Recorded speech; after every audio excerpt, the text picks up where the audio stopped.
हलवा। दीपिका एक मध्यम वर्गीय परिवार से थी। पिता की कमाई भले ही कम थी, लेकिन कभी उसके माता पिता ने अपने बच्चों की ख्वाहिशों को नहीं मारा था। जब वो विवाह लायक हुई तो रूप और गुण को देखते हुए कई बड़े बड़े घरों से उसके लिए रिश्ते आने शुरू हो गए थे। दीपिका के पिताजी के एक मित्र ने एक बहुत अच्छे घर का रिश्ता बताया तो उन्हें वो रिश्ता भा गया। लड़के वालों के यहाँ जमीन जायदाद की कोई कमी नहीं थी।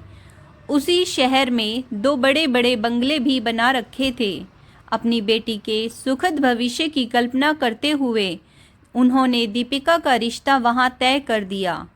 जो भी सुनता यही कहता, बिटिया के तो भाग्य खुल गए, जो इतने बड़े खानदान में शादी तय हो गई है। शादी भी काफ़ी धूमधाम से हुई थी। दीपिका ने आंखों में ढेरों सपने लिए अपने ससुराल में पहला कदम रखा। दीपिका की ससुराल में सास ससुर, एक जेठ जिठानी और एक कुंवारी ननद थी। जेठानी मोना भी मध्यवर्गीय परिवार से ही थी। सास सरला जी के सामने वो कभी पलट कर नहीं बोलती थी। बस जैसा सरला जी कहती वैसे ही उस घर में सारे काम होते थे। शादी के बाद मुंह दिखाई के लिए जब जान पहचान की औरतें आकर दीपिका की खूबसूरती की तारीफ करती तो उसकी सास सरला जी झट से कहती, इसकी तो किस्मत खुल गई जो हमारे घर में बहू बनकर आई है। हम तो बस शक्ल देखकर ही बहू ले आए, वरना हमारे बेटे के लिए तो बड़े बड़े घरों के रिश्ते लाइन लगाए खड़े थे। पहले कुछ दिनों तक तो घर के कामों के लिए एक काम वाली बाई रखी हुई थी, लेकिन कुछ दिनों बाद ही उसकी छुट्टी कर दी गई। अब दोनों बहुएं ही घर के सारे काम करती थी। सुबह 5 बजे से उठकर दोनों बहुएं रात तक काम में लगी रहती। फिर भी यही सुनने को मिलता था कि हमारे घर जैसा सुख मायके में कहाँ देखा होगा। एक दिन पता चला कि दीपिका की जेठानी गर्भवती है। घर में सब खुश तो थे, लेकिन जेठानी की दिनचर्या में कोई बहुत फर्क नहीं आया। सुबह उठने में भी यदि थोड़ी देर हो जाती तो सरला जी 10 बातें सुनाती थी। एक रोज रसोई में काम करते हुए दीपिका ने देखा कि मोना कुछ उदास है, तो उसने पूछ लिया, क्या हुआ भाभी, आपकी तबीयत ठीक नहीं है क्या? दीपिका, वो इन दिनों कुछ अच्छा नहीं लगता, सब्जी रोटी भी नहीं भाती, कुछ मीठा खाने का मन कर रहा है। माँ के हाथों का मूंग दाल का हलवा आज बहुत याद आ रहा है। मोना सकुचाते हुए बोली, अरे तो इसमें क्या बड़ी बात है भाभी, मैं अभी बना देती हूँ।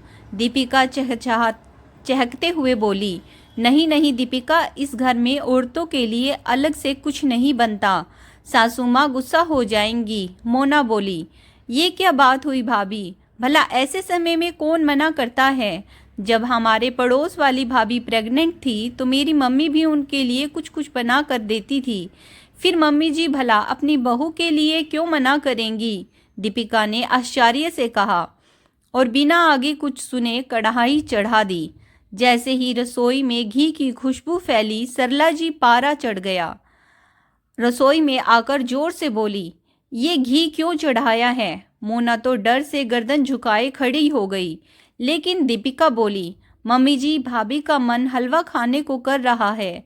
इतना सुनते ही कड़कड़ाते हुए सरला जी बोली, छोटी बहू, औरतों को अपनी जुबान काबू में रखनी चाहिए। हमारे घर में औरतों के लिए अलग से कुछ नहीं बनता, लेकिन मम्मी जी, भाभी गर्भवती हैं और इस समय तो क्या, बैठे बैठे तुम लोगों को इतना कुछ मिल रहा है, वो कम है क्या?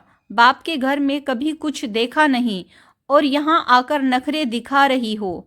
सास की बात सुनकर दीपिका हैरान थी। माफ़ कीजिए मम्मी जी, हमारे मायके में भले यहाँ की तरह बड़ा बंगला गाड़ी नहीं है, लेकिन हमारे माता पिता ने कभी हमारा मन नहीं मारा। आपकी तरह खाने पीने पर कभी रोक नहीं लगाई।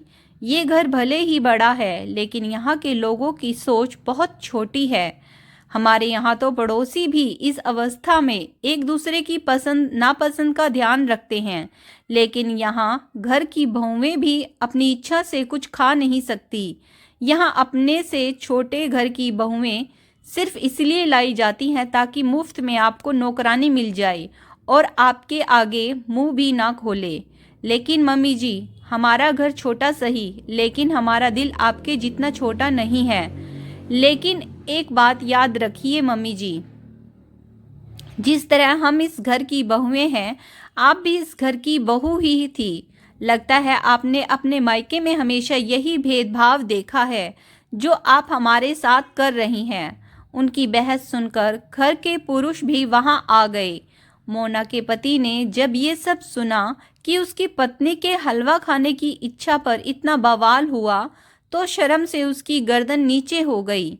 अपनी माँ को उसने साफ शब्दों में कह दिया, माँ, हम इतना कमाते हैं, लेकिन यदि हमारी पत्नी छोटी छोटी इच्छाओं को मारती रहती है तो हमारी कमाई पर धिक्कार है। अपना रवैया बदल दीजिए, नहीं तो परिवार बिखरते देर नहीं लगेगी। बेटे का इशारा सरला जी समझ चुकी थी, इसीलिए अपनी गलती सुधारने का वचन दिया।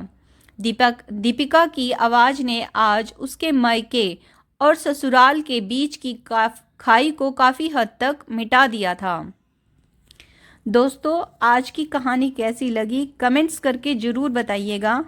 अगर आपको कहानी पसंद आई है, please like, share and subscribe my channel stories bye Sunita Saini. Video को यहाँ तक देखने के लिए आप सब लोगों का बहुत बहुत धन्यवाद। जय माता दी।